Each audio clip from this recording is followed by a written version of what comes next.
কাপড়ের ফেরিওয়ালা থেকে শিল্পপতি হওয়ার গল্পটা ছিল না এত সহজ। কঠোর পরিশ্রম করে চরম দারিদ্রতার সাথে লড়াই করে পূর্ব মেদিনীপুর জেলার স্বনামধন্য ব্যবসায়ী হয়ে ওঠার এক অনন্য নজির গড়লেন মীর মমরেজ আলী।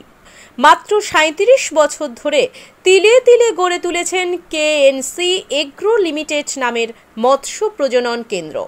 দীর্ঘ ৩৭ বছর আগে মাত্র ৭,০০০ টাকার পুঁজি নিয়ে শুরু হয়েছিল পথ চলা।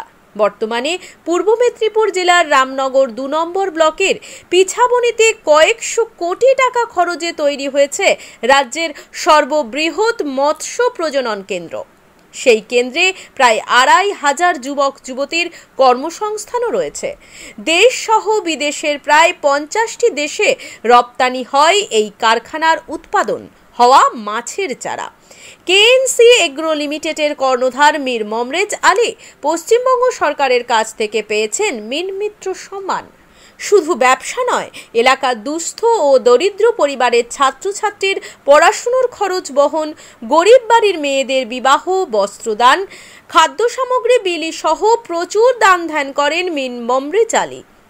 গত ফেব্রুয়ারি মাসের ২৮ তারিখে কলকাতার merchants chamber of commerce and industry আয়োজিত পশুপালন ও মৎস্য সম্পদের বার্ষিক সম্মেলনে যোগ দেন মীর মমরেজ আলী। সেখানে তিনি দরিদ্র পরিবার থেকে শিল্পপতি হয়ে ওঠার কাহিনী সবার সামনে তুলে ধরেন। সেই কাহিনী শিল্পপতিদের এতটাই অনুপ্রাণিত করে যে হাততালিতে ফেটে পড়ে পুরো সভাগৃহ। মমরেজ বাবুর অবদান খুবই অনস্বীকার্য, তা একেবারেই বলা বাহুল্য বললেই চলে। দেখুন, ওখানে আমাকে বলতে বলা হয়েছিল যে আপনি যে একটা শ্রীম ইন্ডাস্ট্রিতে আপনি এখন যে কলকাতায় একটা ভালো জায়গায় আছেন, তো আপনি তার জন্য আপনার উঠে আসার জন্য কি কি করেছেন একটু যদি বক্তব্য রাখেন ভালো হয়। তো সেই জায়গায় আমি বলেছিলাম যে ওখানে অনেকে প্রথম যারা ইংলিশে বক্তব্য দিচ্ছিলেন, তো আমি উঠে বললাম আমি তো গ্রামের ছেলে এবং আমার শিক্ষা দীক্ষা অত নেই যে আপনাদের সামনে আমি বক্তব্য রাখতে পারি ইংলিশে। আমি বাংলায় ২-৪ কথা বলবো, বা আমি বাংলাও বললেও আমার যে বক্তব্য সঠিক হবে এটাও নয়, কেন আমাদের এই বক্তব্য তো আমাদের কাজ নয়, আমরা বিজনেস করি। তো সেই জায়গায় আমাকে বলতে বলা হয়েছিল, আমি বলেছিলাম যে আমি বিজনেসটা কীভাবে শুরু করেছিলাম সেটা ওখানে আমি বক্তব্য রেখেছিলাম। যে 1987-এ প্রথমে আমি ব্যবসা শুরু করি, ওইখান থেকে মানে এই চিংড়ি মাছের ব্যবসা। তার আগে আমি কাপড় ফেরি করতাম উড়িষ্যা কটকে, সেটা আমি তো ওখানে বলিনি। তো ওই মাছের থেকে আরম্ভ করেছিলাম। তো সেটা আস্তে আস্তে আস্তে আমরা 98-এ গিয়ে 1998 সালে কোম্পানি প্রাইভেট লিমিটেড করি, নেজামি রেখা সিফুড প্রাইভেট লিমিটেড নামে। সেখান থেকে আমরা 2002 সালে প্রথমে এক্সপোর্ট আরম্ভ করি। একটা দুটো কন্টেনার করতে করতে আস্তে আস্তে প্রত্যেক বছর আমাদের বৃদ্ধি হয়, এবং সেটা করতে করতে আমাদের একটা যখন পজিশন আরও একটু ডেভেলপ হয়, তখন আমরা আরেকটা কোম্পানি বানাই কেএনসি এগ্রো লিমিটেড 2012 সালে, সেটা পিছাবনীতে। তো সেখানে কাজকর্ম খুব ভালোই হয়েছে। তো সেই জায়গায় আমরা বিজনেসটা বাড়তে বাড়তে একটা ভালো জায়গায় গিয়ে 2021-22 সালেও ভালো আমাদের ব্যালেন্স শিটে ভালো ছিল, এবং 22-23-এও ভালো ছিল। কিন্তু 23-24-এ গিয়ে আমাদের যেহেতু ঘাটতি এসেছে, মানে সেইটা আমি বক্তব্য বলেছিলাম। তো অনেকে জিজ্ঞেস করলেন কেন ঘাটতি হয়েছে। আমরা বাজারে ওঠানামা আছে, তো এখন মার্কেটে আমাদের খারাপ সিচুয়েশন হয়নি, ভালো হয়নি, তো আবার নিশ্চিত ভালো হবে। বলছি 1927 সালে পথ চলা শুরু হয়েছিল, আজকে 2024 সাল, দীর্ঘ কয়েক দশক ধরে এই ব্যবসা করছেন। তো বর্তমানে আপনাকে মিন মিত্র হিসাবে সারা রাজ্যবাসী চেনে। আমাকে 18 সালে আমাদের মানে এক্সপোর্ট সবথেকে বেশি করার জন্য আমাকে একটা মিন মিত্র উপাধি হিসাবে আমাকে একটা মেমন্টো দেওয়া হয়েছিল।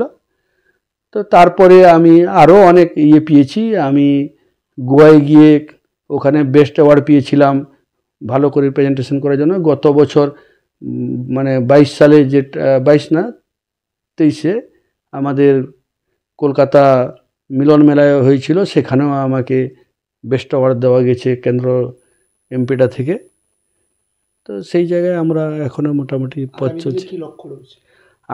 আগামী দিনে লক্ষ্য রয়েছে আরও যদি কর্মসংস্থান বাড়ে। এখন তো আমাদের কাছে প্রায় সব মিলিয়ে প্রায় 2,500-3,000 লোক কাজ করে।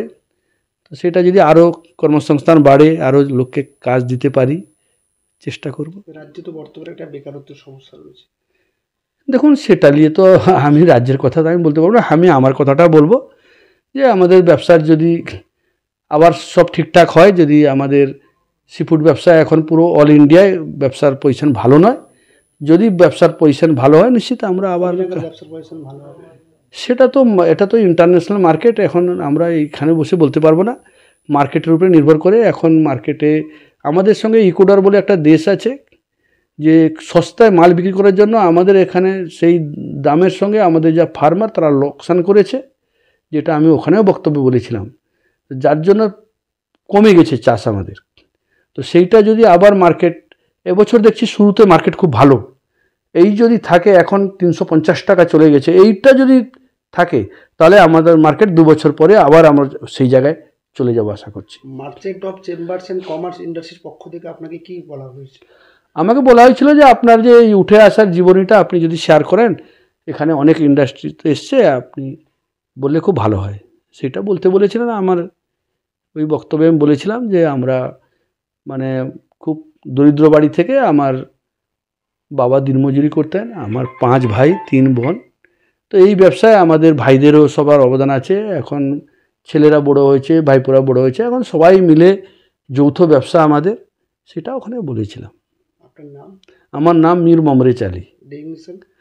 Managing director KNC agro limited এবং Nizami Rekha seafood managing director.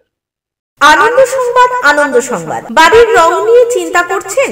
বাড়ির রঙের সব সমস্যার সমাধান নিয়ে এসেছে গুণময়ী এন্টারপ্রাইজ। যোগাযোগ বলাইপান্ডা চৌরাস্তা থেকে উত্তরে 2 মিনিটের পথ। Phone number 8240720151।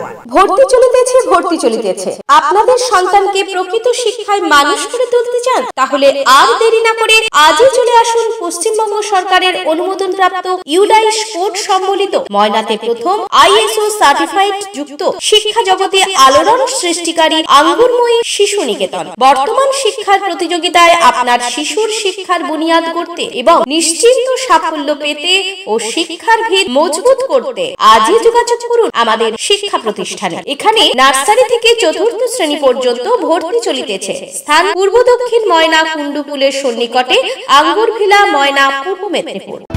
বিজ্ঞাপন দেওয়ার জন্য যোগাযোগ করুন স্টুডিও কল্যাণী, ভোগলাবাড়ি, ময়না, পূর্ব মেদিনীপুর। নতুবা ফোন করুন যাদব বেরা 9800303017। এছাড়া অসিত বেরা 9932227739।